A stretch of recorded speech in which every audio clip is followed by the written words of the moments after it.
යන්නේ වැඩට. ගොට කන්න දෙන්න වැඩට යන්නේ. ෂුවර් නෑ මේ වැඩට යන්නේ කියලා. වෙන්දරට හොඳ නැනෑනින් මේ අහන්නේ. කො ලස්සනට අඳින්නවත් බෑනේ මට. මොන කරුණයක්ද? උතුම සැකයන්නේ මං ඕක. ඉස්සරේ කො බඳින්න කලින් බඳිනකන් සැකයි කීකී සැක කරා. දැන් බැන්දලා පස්සේ සැකයි නේ බා. මොන මගුලක්ද ඔයි?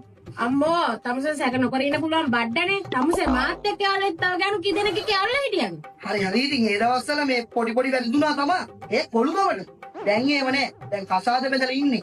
කසාද බෙදලා ළමයෙක් බලාපොරොත්තුෙන් ඉන්න අහිංසක තාත්තා කෙනෙක්. තාත්තා කෙනෙක් වෙන්න ඉති. ඒ කාලේ කරපු ඒ කොළුගම් දැන් කරන්න බෑ බබා. දැන් එහෙම මාව බොරුවට සැක කරන්න එපා.